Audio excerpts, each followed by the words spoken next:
Margaret Sullivan pressed her face against the dusty window of the stagecoach, watching the endless expanse of prairie grass wave in the autumn wind. Her reflection stared back at her, a young woman of 23 with auburn hair pulled tight into a bun and green eyes that had lost their sparkle somewhere between Chicago and this godforsaken stretch of Kansas territory. The letter in her reticule felt heavier than it should. 3 months ago, she had answered an advertisement in the Chicago Tribune. A rancher named William Hartwell in Cedar Falls, Kansas, sought a God-fearing woman to be his wife and help manage his homestead. The correspondence had been proper, even kind. He wrote of his cattle ranch, his modest but sturdy home, and his desire for a companion to share the challenges of frontier life. What he had not written about was his drinking. Margaret discovered this unfortunate detail when she arrived in Cedar Falls 2 weeks ago.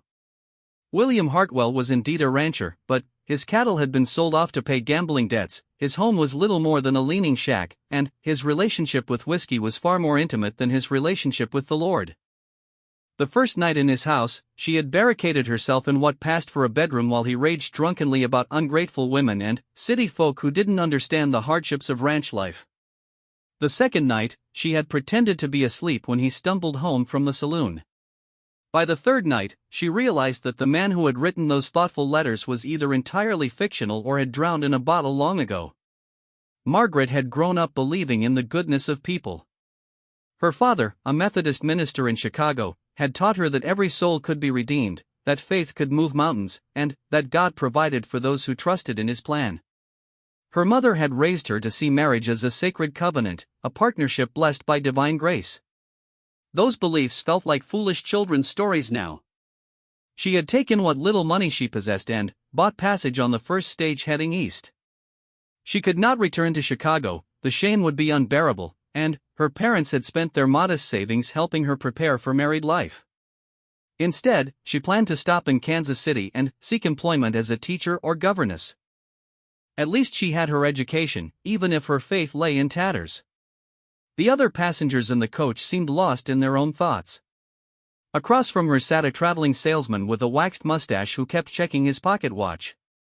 Beside him, an elderly woman in black mourning clothes clutched a small Bible and occasionally muttered prayers. Margaret wondered if the woman's faith was stronger than her own, or if she too was simply going through familiar motions because she didn't know what else to do. The stagecoach driver, a gruff man named Pete, had warned them at the last way station that they might encounter rough weather. Dark clouds had been gathering on the horizon all afternoon, and the wind carried the smell of rain. Margaret almost welcomed the prospect of a storm. It would match her mood perfectly. As if summoned by her thoughts, the first fat raindrops began spattering against the window. Within minutes, the gentle patter became a steady drumming, then a torrential downpour. The coach rocked and lurched as the wheels struggled for purchase in the increasingly muddy road. "Driver's having trouble up there," observed the salesman, peering out his window. "Road's turning into a bog." The elderly woman's prayers grew more fervent. Margaret found herself thinking bitter thoughts about divine providence. If God had a plan for her life, it certainly seemed to involve an unusual amount of misery. The coach suddenly lurched violently to one side, throwing all the passengers against the right wall. Shouts came from outside, followed by the sound of the driver cursing creatively about broken axles and stubborn horses. The vehicle tilted at an alarming angle and refused to move despite the driver's increasingly colorful encouragement. "Everyone out!" Pete's voice boomed through the storm. "She's stuck good and proper. Going to need all hands to get her moving again." Margaret gathered her skirts and followed the other passengers into the driving rain. The scene that greeted them was not encouraging. The rear left wheel had sunk deep into a muddy hole, and the axle appeared to be resting on solid ground. The 4 horses stamped and snorted in their traces, unhappy with the weather and their immobility. "Can we fix it?" asked the salesman, already soaked despite his attempts to shield himself with his hat. Pete spat into the mud. "Not without help. Need more hands to lift while we get something under that wheel. Nearest town is Millfield, about 5 miles north. Station's only 2 miles back, but they don't have what we need." Margaret looked around at their sorry group. Pete was strong enough, but he was past 50. The salesman looked like he had never done manual labor in his life. The elderly woman was clearly not going to be lifting anything. That left Margaret herself, and she knew her contributions to moving a stagecoach would be minimal at best. "I'll ride to Millfield," Pete decided. "Take one of the lead horses. You folks can wait here or come with me, but this old coach isn't going anywhere tonight." The prospect of spending the night in the broken coach during a thunderstorm did not appeal to anyone. After a brief discussion, they decided to walk to Millfield together. Pete would ride ahead to secure accommodations and help for the morning. The walk was miserable. The rain had turned the road into a river of mud that sucked at their shoes with every step. Margaret's traveling dress, which had seemed practical when she boarded the stage, proved woefully inadequate for frontier weather. Water ran off her bonnet in streams, and her skirts grew heavier with each mile as they absorbed moisture from the sodden prairie. The elderly woman, whose name Margaret learned was Mrs. Kowalski, struggled more with each step. The salesman, Mr. Finch, made half-hearted attempts to assist her, but he was having enough trouble managing his sample cases and keeping his footing in the treacherous mud. As they crested a small hill about halfway to Millfield, Margaret saw a light flickering in the distance. Not the warm glow of town windows, but the smaller, steadier light of a single building. "Farmhouse," Mr. Finch observed with relief. "Perhaps they'll let us shelter until the storm passes." They made their way toward the light, following what seemed to be a farm road that branched off from the main trail. The house, when they reached it, was modest but well-built, with a covered porch and smoke rising from the chimney despite the rain. Margaret hesitated at the gate. After her experience with William Hartwell, the thought of imposing on strangers filled her with anxiety. What kind of people lived out here alone? What if they were unwelcoming, or worse? Mr. Finch had no such hesitations. He marched up to the front door and knocked loudly.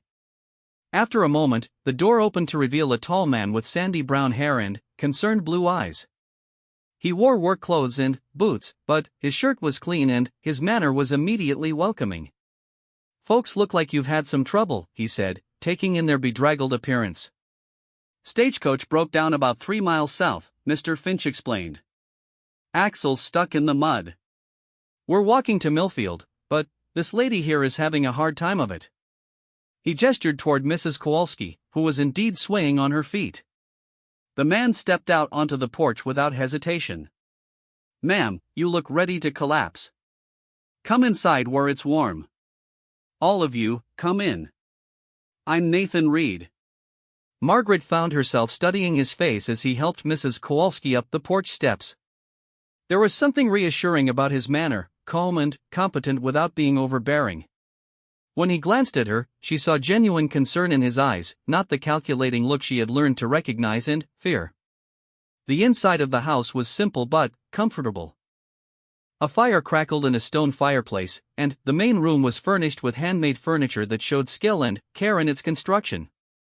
Everything was clean and orderly in a way that suggested a man who took pride in his home. "Let me get you some coffee and something dry to wear," Nathan said, already moving toward what Margaret assumed was the kitchen. Mrs. Kowalski, the elderly woman, managed through chattering teeth. "Mrs. Kowalski, there's a quilt on that chair. Wrap yourself up and sit by the fire." "Miss."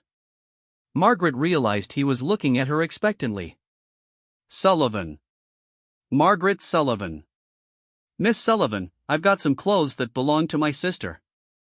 They might fit you well enough for tonight." "And, Mr. Finch." "Harold Finch. I represent Midwest Agricultural Implements." "Mr. Finch, I can find you a dry shirt at least. Can't have folks catching pneumonia on my account." As Nathan bustled about gathering dry clothes and stoking the fire higher, Margaret found herself relaxing for the first time in weeks. There was something deeply peaceful about the house, something that spoke of genuine hospitality rather than the grudging tolerance she had expected. When Nathan returned with an armload of clothes and a coffee pot, Margaret ventured a question. "You live here alone, Mr. Reed?" "Yes, ma'am. Been working this place for about 3 years now. Not much to look at yet, but it's home." He poured coffee into mismatched cups and handed them around. "You folks were smart to get out of that storm. It's a bad one." As if to emphasize his point, thunder crashed overhead, making the windows rattle. Mrs. Kowalski jumped and nearly spilled her coffee. "Don't worry," Nathan said gently. "House has weathered worse. You're safe here." Margaret wrapped her hands around the warm cup and felt something loosen in her chest. When was the last time someone had told her she was safe? When was the last time she had believed it? "Tell me about your farm," she found herself saying. Nathan's eyes lit up. "Growing operation, really? Got 40 acres under cultivation, corn mostly, some wheat. Few head of cattle, chickens, a milk cow. Nothing fancy, but it pays the bills and keeps me fed." "Do you plan to expand?" Mr. Finch asked, no doubt sensing a potential customer. "Someday, maybe. Right now I'm focused on building up what I have.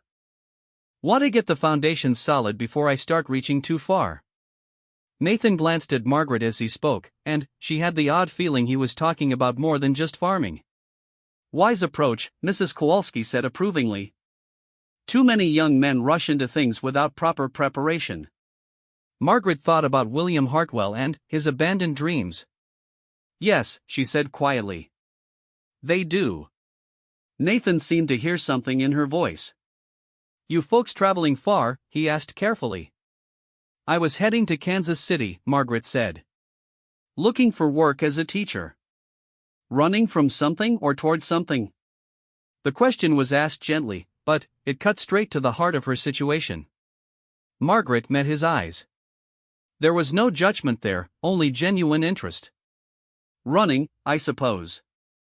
Though I'm not sure it makes much difference anymore." "It always makes a difference," Nathan said firmly. "What we're moving toward matters more than what we're leaving behind."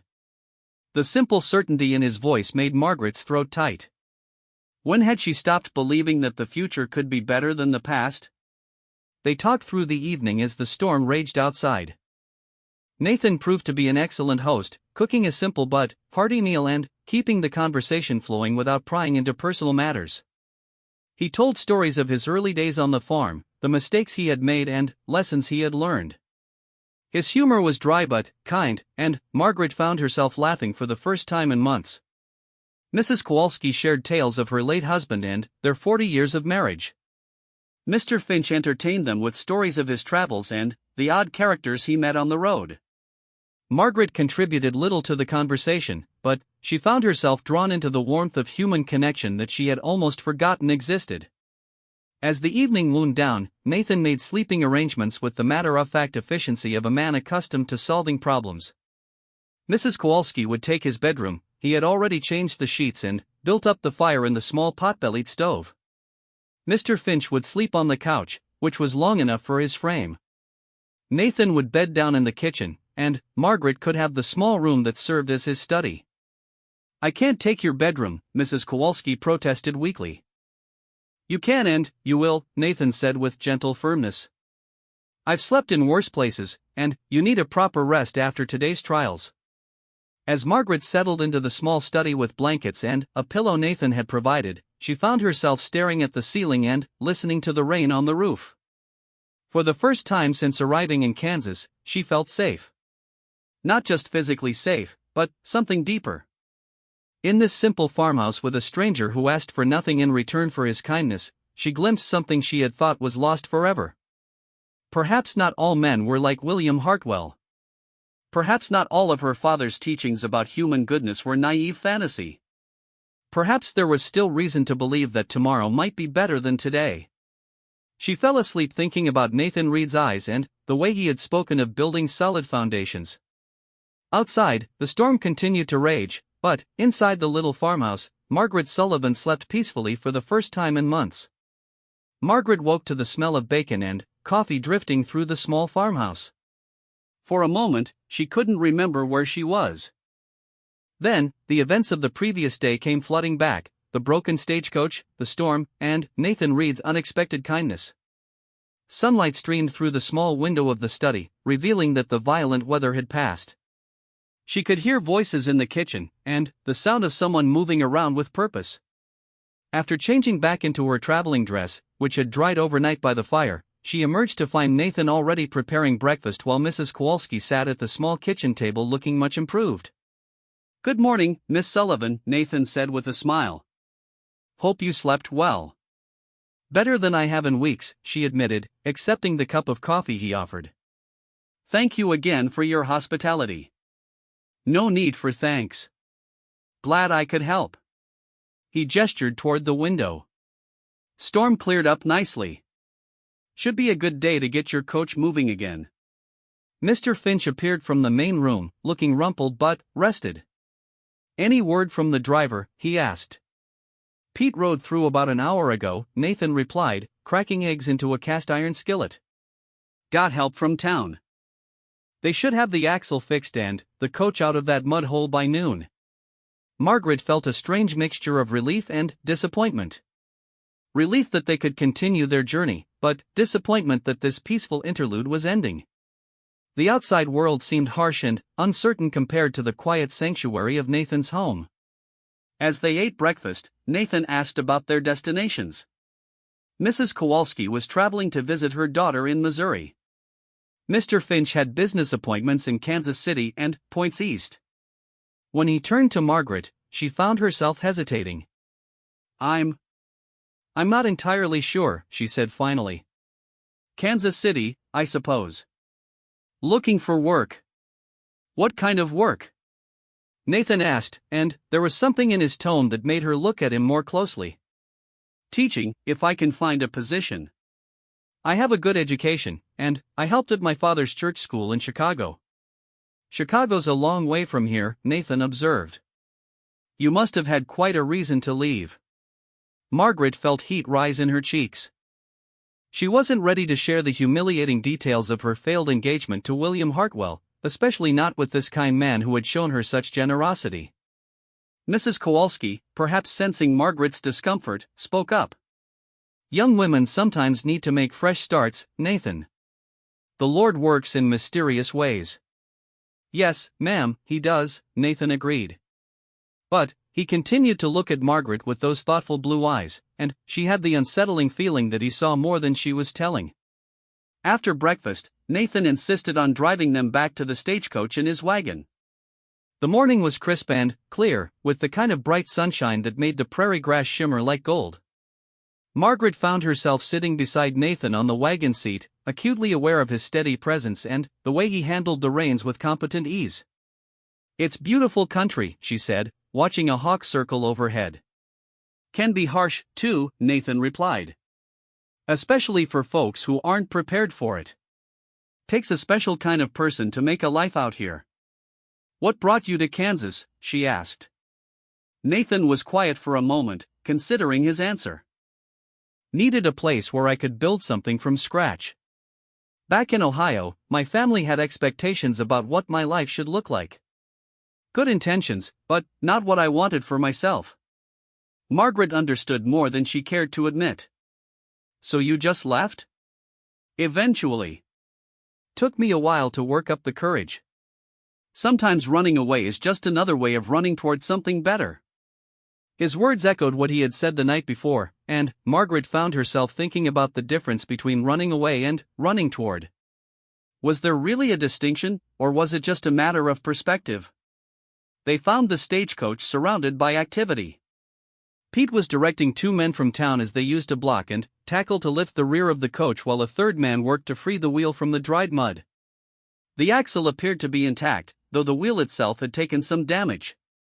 "Going to need a new rim," Pete announced when he saw them approaching. "But she'll hold together for the ride to Millfield.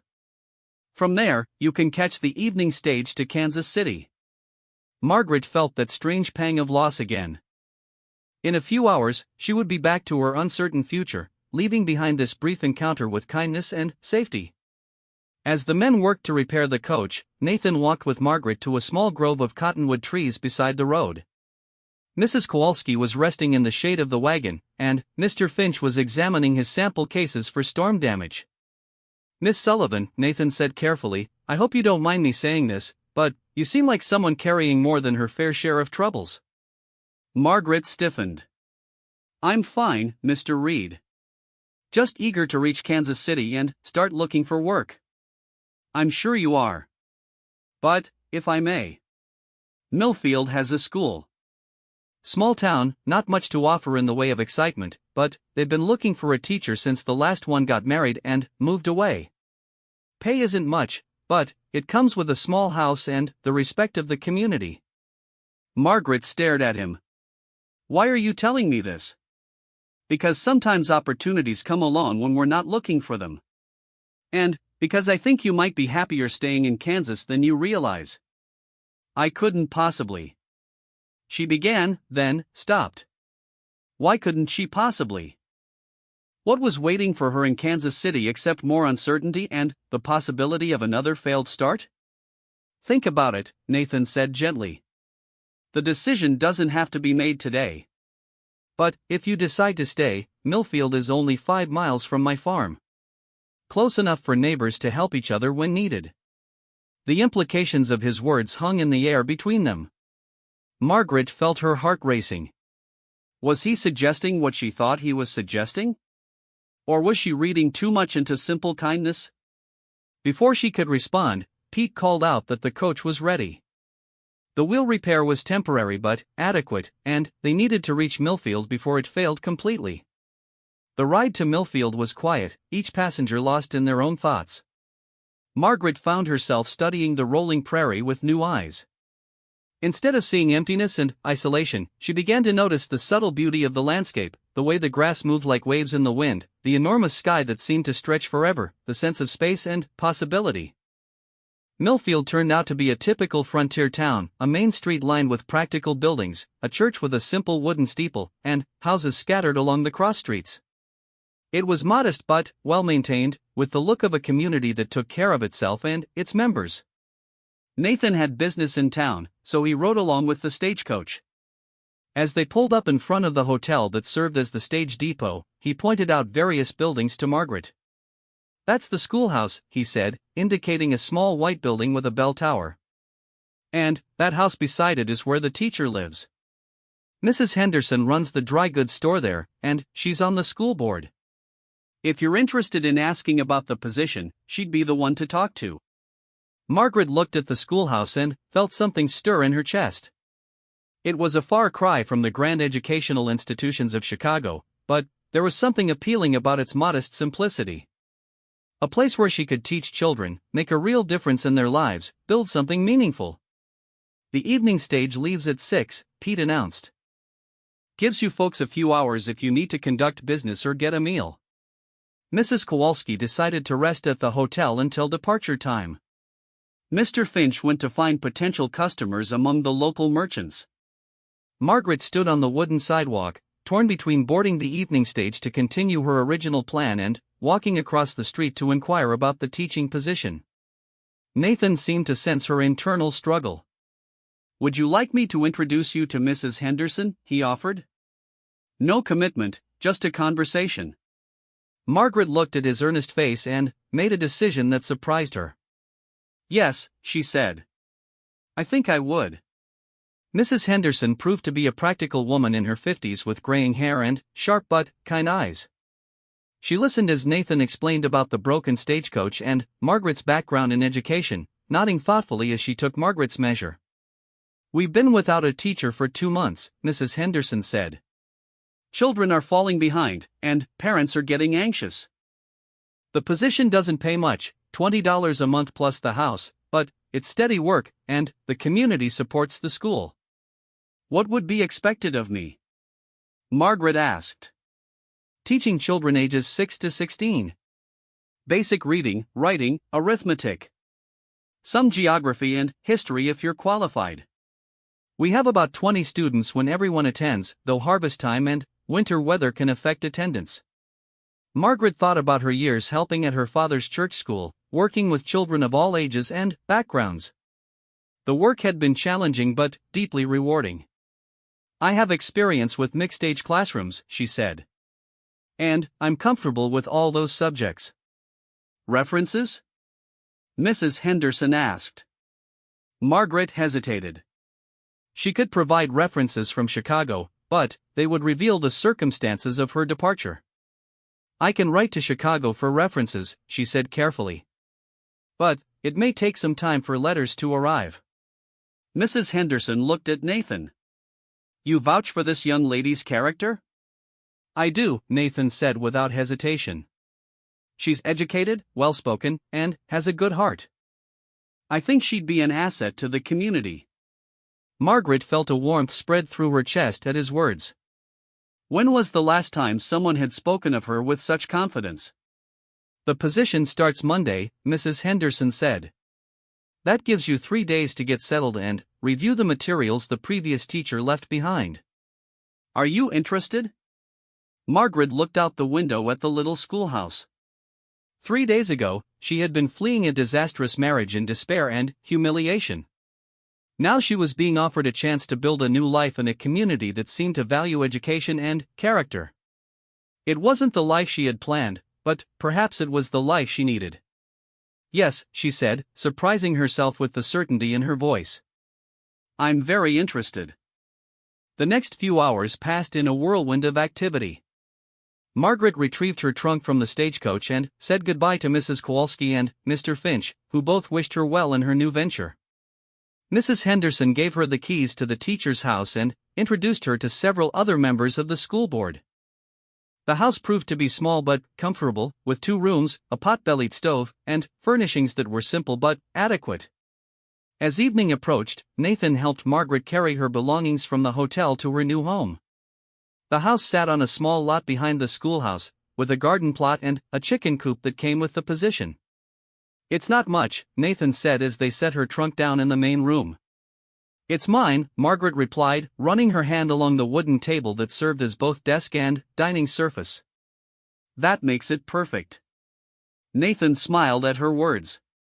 I'm glad you decided to stay. Are you? She asked, suddenly aware of how much his opinion mattered to her. Very glad. I meant what I said about neighbors helping each other. If you need anything, firewood, help with repairs, someone to talk to, my farm is just 5 miles north on the main road. Margaret felt that flutter in her chest again.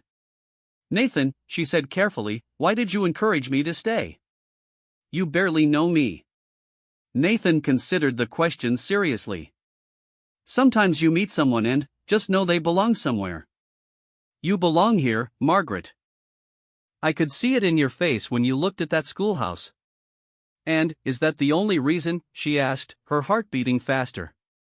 Nathan's eyes grew warm. No, he said quietly. It's not the only reason. But, the other reasons are for another conversation, when you've had time to settle in and figure out what you want your life to look like. Margaret nodded, understanding both the promise and the patience in his words. Thank you, she said. For everything. I don't know how to repay your kindness. Just be happy, Nathan said simply. That's payment enough. After he left, Margaret stood in her new home and felt something she had almost forgotten existed, hope. Not the naive hope of her youth, which had been shattered by harsh experience, but a mature hope built on the foundation of human kindness and her own determination to build something good from the pieces of her broken dreams. She walked to the window and looked out at the schoolhouse where she would begin work in 3 days. Then, she turned her gaze north, toward the prairie where Nathan Reed was building his future one careful step at a time. For the first time since leaving Chicago, Margaret Sullivan felt like she was exactly where she was supposed to be. Margaret's first week as the schoolteacher in Millfield proved to be both challenging and rewarding in ways she hadn't expected. The children ranged from 6-year-old Emma Peterson, who could barely write her own name, to 16-year-old Thomas Mitchell, who was more interested in helping his father with the harvest than learning about geography. Between them were 18 other students with varying levels of education and enthusiasm for learning. On her 3rd day of teaching, Margaret was working with the younger children on their letters when she heard a commotion outside. Through the window, she saw a familiar wagon pulling up to the schoolhouse. Nathan Reed climbed down from the driver's seat and walked to the door with something in his arms. Miss Sullivan, he called politely.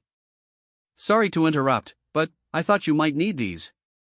Margaret excused herself and stepped outside to find Nathan holding an armload of books. "Where did these come from?" she asked, amazed. "Found them in my sister's things." She was a teacher back in Ohio before she got married. Figured they might be useful here. Nathan's eyes crinkled at the corners as he smiled. "How's the first week going?" "Better than I expected," Margaret admitted. "Though I'm learning that frontier children have different priorities than city children." "Such as?" "Well, Thomas Mitchell informed me yesterday that knowing how to read a map is more important than knowing poetry because poetry won't help you find water in a drought." Margaret couldn't help smiling at the memory. "He's not wrong, but I'm still going to make him learn poetry." Nathan laughed. "Thomas is practical like his father. But he's smart. If you can show him how poetry connects to real life, he'll come around." Is that the voice of experience talking? Maybe, Nathan said with a grin. I wasn't always enthusiastic about book learning either. Took a good teacher to show me that education and practical skills could work together. As they talked, several of the older students had gathered around Nathan's wagon, clearly fascinated by both the visitor and the prospect of new books. Margaret noticed how easily Nathan interacted with them, asking about their families and showing genuine interest in their answers. "Mr. Reed," 8-year-old Sarah Cooper piped up, "are you Miss Sullivan's beau?" Margaret felt her cheeks burn. "Sarah, that's not an appropriate question." But Nathan just chuckled. "Well, Miss Sarah, I'm Miss Sullivan's neighbor." Good neighbors look out for each other. My pa says looking out for someone usually means you're sweet on them, Sarah persisted with the brutal honesty of childhood. "Sarah Cooper, back inside this instant," Margaret said firmly, though she couldn't entirely hide her smile. "And take these books with you. We'll look through them after lunch." As the children trooped back into the schoolhouse with their new treasures, Nathan lingered beside his wagon. "I hope I didn't cause you any embarrassment," he said. "Nothing I can't handle," Margaret replied. "Though I suspect Sarah's comment will be repeated at several dinner tables tonight." "Small town," Nathan said with a shrug. "People talk." "Does that bother you?" Margaret considered the question. A month ago, she would have been mortified by such speculation. Now, she found she cared less about what people said and more about what was actually true. "Should it bother me?" she asked. Nathan's expression grew serious. "That depends on how you feel about the speculation being accurate someday." Margaret's breath caught.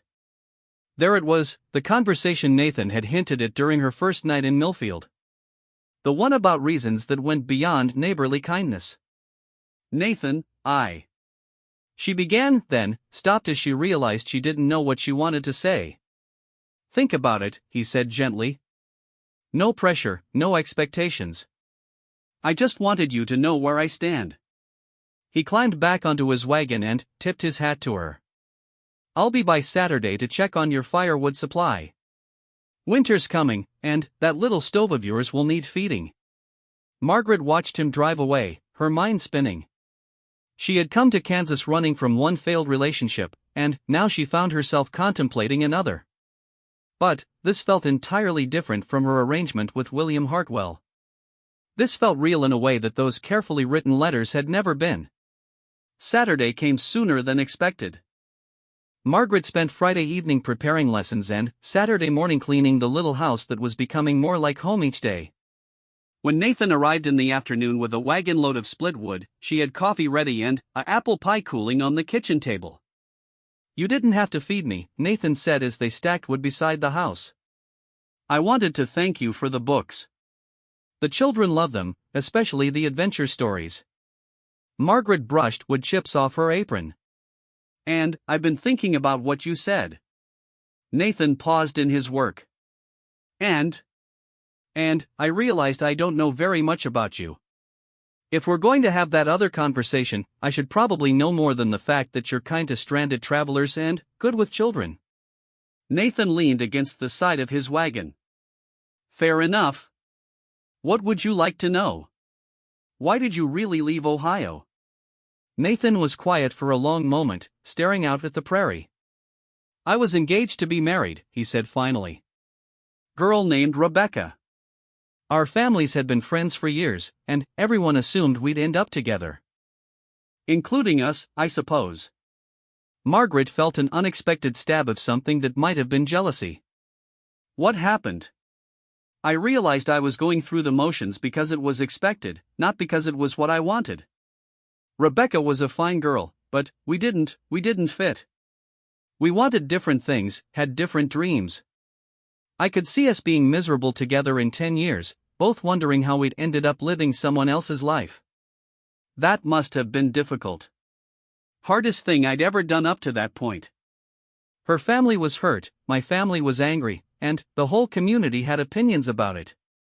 Eventually it became clear that I needed to start over somewhere else. Margaret understood better than he knew. Do you regret it? Not for a minute. I hurt people by leaving, and I'm sorry for that. But staying would have hurt more people in the long run. Nathan turned to look at her directly. What about you? What brought you to Kansas really? Margaret had known this question would come, but she still wasn't sure how to answer it. The truth was humiliating, but Nathan had been honest with her. He deserved the same consideration. I was supposed to be a mail-order bride, she said quietly. A man named William Hartwell advertised for a wife. His letters were, well, they painted a picture of a good man looking for a partner. The reality was very different. Nathan's expression darkened. He hurt you? Not physically, Margaret said quickly. But he was a drunk and a liar. The ranch was a shack, his promises were fantasy, and I realized very quickly that I was in danger of becoming trapped in a nightmare. So you left. I ran, Margaret corrected. Like a coward. Like a sensible woman, Nathan said firmly. Takes more courage to admit a mistake and change course than to stay and be miserable. They finished stacking the wood in comfortable silence, each lost in their own thoughts. When the last piece was placed, Nathan accepted Margaret's invitation for coffee and pie. As they sat at her small kitchen table, Margaret found herself studying Nathan's face. He was handsome in a quiet, honest way, but more than that, he was steady. There was something deeply reassuring about his presence, a sense that he would be the same man in good times and bad. Nathan, she said carefully, what are you asking of me? I mean, what do you want this to be? Nathan set down his coffee cup and looked at her with those serious blue eyes. I want to court you properly, he said. I want to get to know you and let you get to know me. I want to see if what I think I feel is real, and if you might feel the same way. And if we decide we don't suit each other? Then, we remain neighbors and friends, and no harm done. Margaret felt something ease in her chest. No pressure, no expectations? None, Nathan said firmly. Except that we be honest with each other. I've had enough of pretending to want things I don't want. So have I, Margaret agreed. She took a deep breath and made another decision that surprised her. All right, Nathan Reed. You may court me. But I have conditions. Nathan raised an eyebrow. I'm listening. No rushing. I need time to figure out who I am outside of other people's expectations. And I need to focus on my teaching. These children are depending on me, and I won't let them down. Agreed. Anything else? Honesty, like you said. If either of us changes our mind, we say so. No dragging things out to spare feelings. Agreed. Nathan smiled. Are you always this practical about matters of the heart? I'm learning to be, Margaret said. My romantic nature got me into trouble once. I'm trying to balance it with common sense this time. Smart woman, Nathan said approvingly. I like that about you. As autumn deepened into winter, Nathan became a regular visitor to both the schoolhouse and Margaret's little home. He helped with practical matters, chopping wood, fixing a loose shutter, providing vegetables from his root cellar when the store's supplies ran low. But, more importantly, he provided companionship and conversation that Margaret came to treasure. She learned that Nathan read voraciously during the long winter evenings, that he had taught himself basic veterinary skills by studying medical texts, and that he played the fiddle surprisingly well. He learned that Margaret had a talent for drawing, that she could recite entire poems from memory, and that she made the best cornbread in 3 counties. The children in her school adopted Nathan as an honorary uncle, pestering him with questions about farming and begging for rides in his wagon.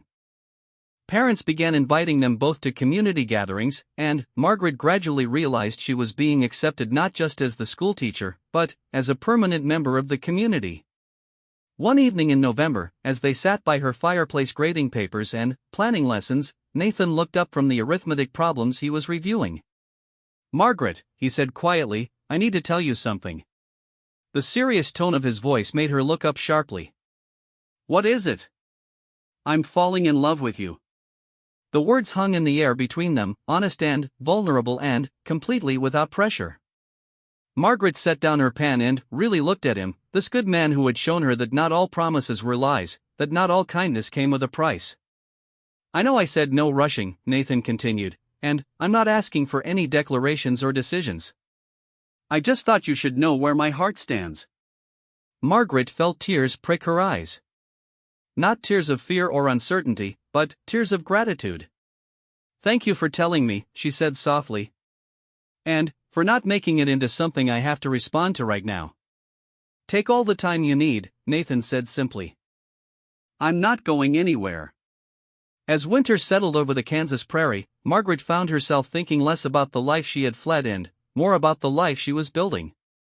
Her students were thriving under her teaching, the community had embraced her completely, and Nathan Reed continued to be exactly what he appeared to be, a good man with an honest heart who was willing to wait for her to find her way back to believing in love.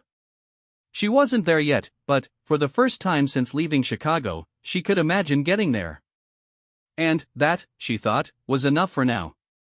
The blizzard hit Millfield on a Tuesday in February, transforming the quiet frontier town into a world of white silence. Margaret woke to find snow drifted against her windows and the wind howling like a living thing. She tried to light the stove for warmth, but the kindling was damp and refused to catch properly. By noon, she admitted defeat. The little house was growing colder by the hour, and her small supply of dry wood was nearly exhausted. She was wrapping herself in every blanket she owned when she heard the sound of someone clearing snow from her front door. "Margaret?" Nathan's voice called through the wind. "You all right in there?" She opened the door to find him covered in snow, leading a horse with supplies strapped to its back. His face was red with cold, but his eyes were warm with relief when he saw her. "Thank God," he said. "I was worried about your heating situation when this storm hit." "How did you get here?" she asked, pulling him inside. "The roads must be impassable." "Rode cross-country. Took me 3 hours to cover 5 miles, but I knew you might need help." Nathan stomped snow off his boots and looked around the frigid interior of her home. "Good thing I came. This place is like an icebox." Within an hour, Nathan had the stove roaring with drywood from his supplies, and heat was beginning to return to the small house. He had also brought food, bread, bacon, coffee, and vegetables from his root cellar. "You can't stay here alone during this storm," he said as he prepared a meal on her newly warmed stove. "House isn't built for weather this severe." "I'll be fine," Margaret protested, though she was secretly grateful for his presence. "No, you won't," Nathan said firmly. "I've seen storms like this before. They can last for days, and if your fire goes out in the night, you could freeze. You're coming back to my place until it blows over." Margaret hesitated. She had been carefully maintaining her reputation in the community, and staying at Nathan's farm alone would certainly raise eyebrows. "What will people think?" "They'll think I kept you from freezing to death," Nathan said practically. "My house has better heating, more supplies, and room for both of us to be properly chaperoned." "I'll sleep in the barn." "I can't ask you to sleep in the barn during a blizzard." "You're not asking. I'm offering. And I've slept in worse places." Nathan handed her a cup of hot coffee. "Pack what you need for a few days. We should leave while there's still some daylight." The ride to Nathan's farm was an ordeal that Margaret would remember for the rest of her life. The wind drove snow horizontally across the prairie, creating a white wall that made it impossible to see more than a few feet ahead. Nathan led his horse on foot, following fence lines and landmarks that were invisible to Margaret but apparently clear to him. When they finally reached the farmhouse, Margaret was so cold she could barely feel her hands and feet. Nathan practically carried her inside and placed her in a chair by the fireplace while he built up the fire and prepared hot drinks. "I don't know how you found your way in that," she said through chattering teeth. "Lived here long enough to know every fence post and creek bed," Nathan said, wrapping a warm blanket around her shoulders. "But I'll admit it was touch and go there for a while." As warmth returned to Margaret's body, she began to take in her surroundings. Nathan's house was larger than her own, with 2 bedrooms, a main room with a stone fireplace, and a kitchen that showed signs of a man who took pride in his cooking. Everything was clean and well-maintained, but it was clearly a bachelor's home. "It's very nice," she said, accepting another cup of coffee. "Built most of it myself," Nathan said with quiet pride. "Still working on improvements, but it's solid and warm." The storm raged for 3 days. During that time, Margaret saw a different side of Nathan Reed. Away from the constraints of town propriety, he was more relaxed, more open about his thoughts and feelings. He told her about his plans for the farm, his hopes of expanding his herd and perhaps adding a small orchard. He spoke of his family back in Ohio, whom he missed despite their differences. In return, Margaret found herself sharing things she had never told anyone. Her fears about being a good enough teacher, her loneliness despite being surrounded by caring people, her struggle to rebuild her faith in human nature after the disaster with William Hartwell. "I don't think I knew what love was supposed to feel like," she admitted on the second evening as they sat by the fire playing cards. "With William, it was all letters and imagination. I fell in love with words on paper, not a real person." "What do you think it should feel like?" Nathan asked carefully.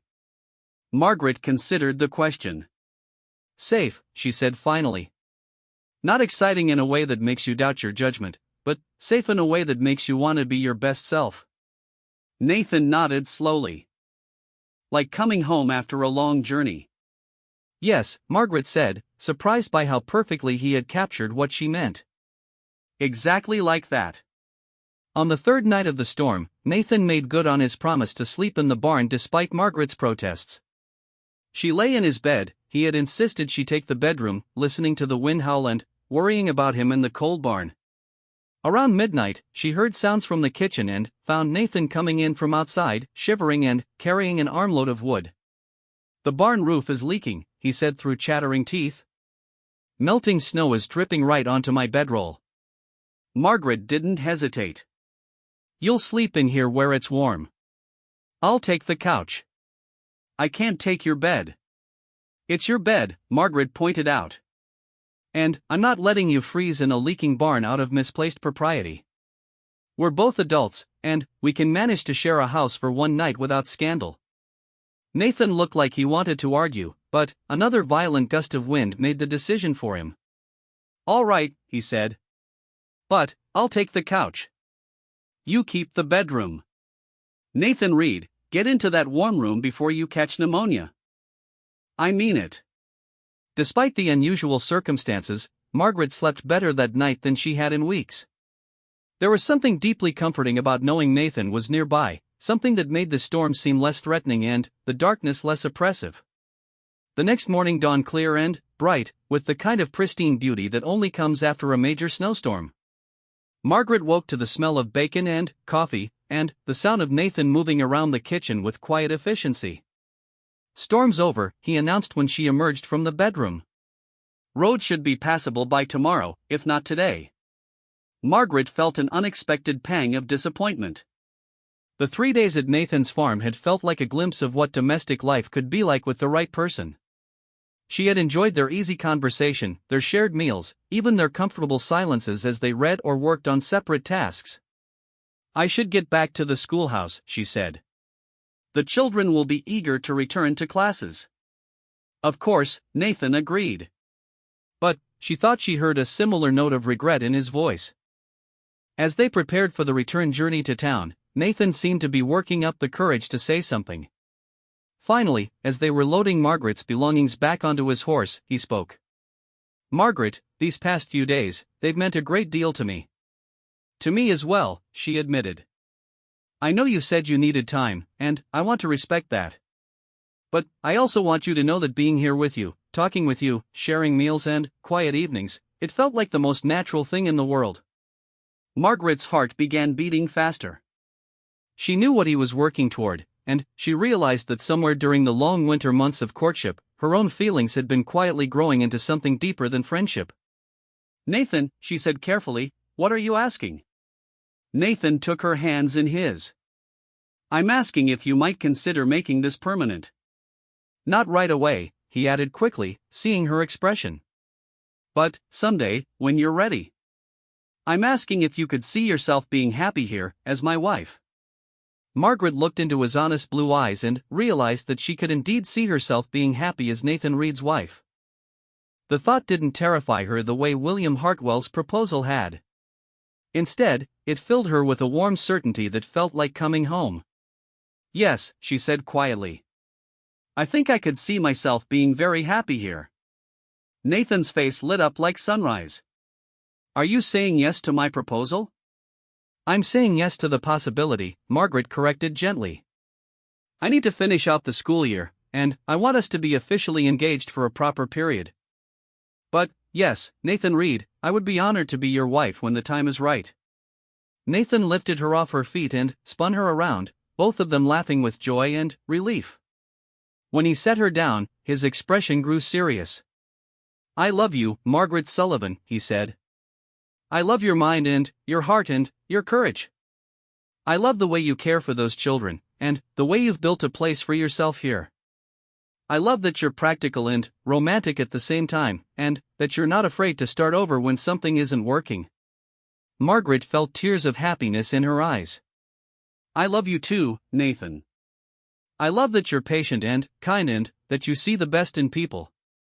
I love that you kept me safe when I needed safety, and gave me space when I needed space. I love that you make me want to believe in good things again." As they rode back to town through the sparkling snow, Margaret reflected on the strange journey that had brought her to this moment. 6 months ago, she had been a broken woman fleeing a nightmare, convinced that all her dreams of love and partnership had been naive fantasies. Now she was returning to a job she loved, in a community that had embraced her, with the promise of a future built on real understanding and genuine affection. The broken stagecoach that had stranded her in a storm had led to the greatest blessing of her life. Sometimes, Margaret thought, getting lost was the only way to find where you truly belonged. When they reached Millfield, Nathan helped her unload her belongings at the teacher's house. As he prepared to leave for his farm, he paused at her door. "Will you have dinner with me Sunday?" he asked. "At my place this time, so I can cook for you properly?" "I'd like that very much," Margaret said. "But, Nathan?" "Yes?" "Next time there's a blizzard, I'm not arguing about where we stay. We're facing it together." Nathan grinned. "Yes, ma'am. I look forward to weathering many storms with you, Margaret Sullivan." As she watched him drive away, Margaret touched the simple silver ring on her left hand that Nathan had given her before they left his farm. It had belonged to his grandmother, and he had carried it with him from Ohio, never quite knowing why. Now they both knew. Some things were worth waiting for. Some dreams were worth rebuilding from broken pieces. And, sometimes, the best love stories began not with fairy tale romance, but with simple human kindness offered to a stranger in need. Spring came to the Kansas prairie like a promise kept. Margaret stood in the doorway of the schoolhouse watching her students play in the warm afternoon sun, their winter pallor giving way to healthy color as they ran and laughed in the schoolyard. The harsh months of snow and cold seemed like a distant memory now that the prairie grass was turning green and wildflowers dotted the landscape. It had been 3 months since Nathan's proposal, and their engagement had become the happy talk of Millfield. Margaret wore his grandmother's ring with pride, and the community had embraced their approaching union with the enthusiasm of people who loved a good love story. The school year was drawing to a close, and Margaret was proud of what her students had accomplished. Even stubborn Thomas Mitchell had come to appreciate poetry after she showed him how the rhythm of verse could help him remember important information. Little Emma Peterson was reading simple books on her own, and several of the older students had expressed interest in continuing their education beyond the elementary level. Miss Sullivan? Sarah Cooper appeared at her elbow with a handful of prairie roses. These are for you. Mama said to bring them for your wedding bouquet practice. Margaret accepted the flowers with a smile. Thank you, Sarah. They're beautiful. Are you nervous about getting married? Sarah asked with the directness that had become her trademark. A little, Margaret admitted. But it's a good kind of nervous. Like when you're excited and happy but also a little scared because something wonderful is about to happen.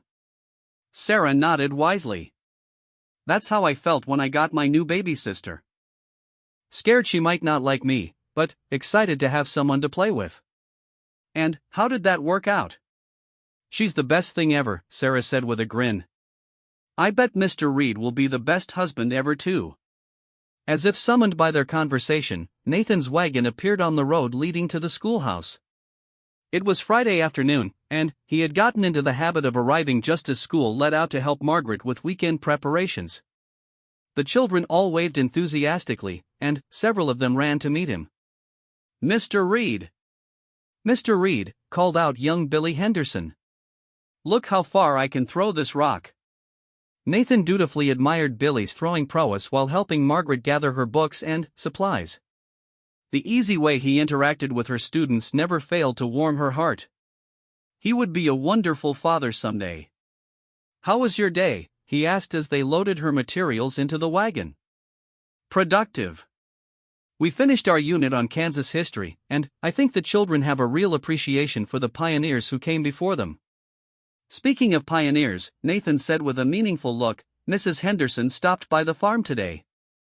She wanted to discuss plans for the wedding. Margaret felt that familiar flutter of excitement and nervousness. Their wedding was planned for the first Saturday in June, just 3 weeks away. The entire community was involved in the preparations, from Mrs. Henderson's coordination committee to the men who were building extra tables for the reception. What did she want to discuss? Margaret asked as they drove toward Nathan's farm. She's concerned about your dress, Nathan said with a grin. Apparently, the fabric you ordered from Kansas City isn't what she expected. Margaret laughed. It's perfectly fine fabric. Mrs. Henderson has very definite ideas about what a wedding dress should look like. And what do you think a wedding dress should look like? Margaret considered the question as they passed the spot where their stagecoach had broken down almost a year ago. So much had changed since that stormy night when she had been running from one life toward an uncertain future. I think a wedding dress should be beautiful enough to make the bride feel special, but practical enough to be worn again for important occasions. After all, most people can't afford to buy a dress they'll only wear once. Nathan nodded approvingly. Practical and romantic. That's my Margaret. They spent the evening at Nathan's farm planning the final details of their wedding and their future together. Nathan had been making improvements to the house in preparation for Margaret's arrival as his wife. He had added shelves for her books, expanded the kitchen workspace, and built a small room that could serve as a study where she could prepare lessons and grade papers. You're planning for me to continue teaching? Margaret asked, touched by his thoughtfulness. If that's what you want, Nathan said. I know how much the school means to you, and how much you mean to those children. Why would I want to take that away? Margaret felt a surge of love for this man who understood that her happiness mattered as much as traditional expectations. Most men wouldn't want their wives working. Most men don't have wives as talented and dedicated as mine will be, Nathan said simply. Besides, Millfield needs a good teacher, and you're the best they've ever had. As they sat on Nathan's front porch watching the sunset paint the prairie in shades of gold and pink, Margaret reflected on how different this engagement felt from her disastrous experience with William Hartwell. With William, she had been caught up in romantic fantasies and unrealistic expectations. With Nathan, she was building a real partnership based on mutual respect and understanding. Nathan, she said quietly, do you ever worry that we're being too practical about marriage? That we should be more swept away by passion? Nathan considered her question seriously.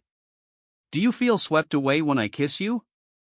Margaret blushed but answered honestly. Yes. Do you feel excited about waking up next to me every morning for the rest of your life? Yes. Do you feel like you could tell me anything, trust me with your deepest fears and biggest dreams? Yes, Margaret whispered. Then, we have passion, Nathan said firmly. Maybe not the kind that burns out in a few months, but the kind that grows stronger with time. The kind that lasts through hard winters and difficult harvests and all the ordinary moments that make up a real life together. Margaret knew he was right. What she felt for Nathan was deeper and more sustaining than the dramatic emotion she had mistaken for love with William. This was the kind of love that could build a lifetime on. The wedding day dawned clear and bright, with just enough breeze to keep the June heat from being oppressive. Margaret woke in her little house behind the schoolhouse for the last time as a single woman. By evening, she would be Mrs. Nathan Reed, and her new life would officially begin. Mrs. Henderson arrived early with a team of women to help Margaret prepare. The wedding dress, despite Mrs. Henderson's concerns, was lovely, a soft blue silk that complemented Margaret's coloring and could indeed be worn for other special occasions. Margaret had chosen blue instead of white as a nod to her status as a woman marrying for love rather than for the first time. You look beautiful, dear, said Mrs. Peterson, Emma's mother, as she helped arrange Margaret's hair. Nathan's going to be speechless. I hope not completely speechless, Margaret said with a laugh. He still needs to say I do. The ceremony was held in the little white church at the center of town, with Reverend Matthews officiating. Nathan stood at the altar in his best suit, looking handsome and nervous and completely devoted as Margaret walked down the aisle on the arm of Mr. Henderson, who had agreed to stand in for her absent father. When Nathan saw her, his face lit up with such joy that Margaret felt her own eyes fill with happy tears. This was what wedding joy should look like, not desperate romance or fearful commitment, but the deep happiness of two people who had chosen each other with full knowledge and open hearts. Dearly beloved, Reverend Matthews began, we are gathered here today to witness the union of Nathan Reed and Margaret Sullivan in holy matrimony. As they spoke their vows, Margaret felt the last of her old fears and disappointments fall away. Nathan's hands were steady as he slipped the gold band onto her finger, his voice clear and strong as he promised to love and cherish her for all the days of his life. When it came time for her vows, Margaret looked into Nathan's eyes and spoke from her heart. Nathan, you showed me that love could be safe without being boring, passionate without being frightening, and real without being perfect. I promise to build a life with you based on honesty, respect, and the kind of love that grows stronger with each passing day. The reception was held in the schoolyard under strings of lanterns that twinkled like stars as evening fell. The entire community had contributed food, music, and decorations, turning the simple celebration into a joyous festival that would be remembered for years to come. As Margaret and Nathan shared their first dance as husband and wife, she caught sight of Mrs. Kowalski sitting at one of the tables with a satisfied smile. The elderly woman had returned to Millfield for the wedding, declaring that she wouldn't miss seeing the happy ending to the story that had begun with a broken stagecoach and a terrible storm. Any regrets? Nathan asked as they moved together to the music. Margaret thought about the question seriously. A year ago, she had been a different woman with different dreams. That woman had been broken by disappointment and filled with bitterness. The woman she was now had been shaped by loss, but also by healing, by community, and by the steady love of a good man. Only one, she said finally. Nathan's steps faltered slightly. What's that? I regret that I didn't meet you sooner, Margaret said with a smile. Think of all the time we could have had together. Nathan relaxed and pulled her closer. We have the rest of our lives together. That's time enough for anything. As the evening wound down and the guests began to drift away, Margaret and Nathan prepared to leave for their new home, the farm that would now be their shared future. Margaret had already moved most of her belongings during the past week, but tonight would be the first time she slept there as Nathan's wife. Before they left, Margaret took one last look at the schoolhouse where she had found her purpose and the little house where she had learned to be independent. Both had played important roles in her journey from broken bride to confident woman to beloved wife. Ready? Nathan asked, offering his arm. Ready, Margaret said, and meant it completely. As their wagon rolled through the prairie darkness toward home, Margaret reflected on the strange and wonderful path that had brought her to this moment. She had come to Kansas running from a nightmare, convinced that all her dreams of love were foolish fantasies. Instead, she had found a real love built on friendship, respect, and shared values. The broken stagecoach that had seemed like another disaster had actually been the beginning of the greatest blessing of her life. Sometimes, Margaret thought, you had to lose your way completely before you could find where you truly belonged. And she belonged here, on this Kansas prairie, with this good man who had shown her that love could heal what was broken and restore what had been lost.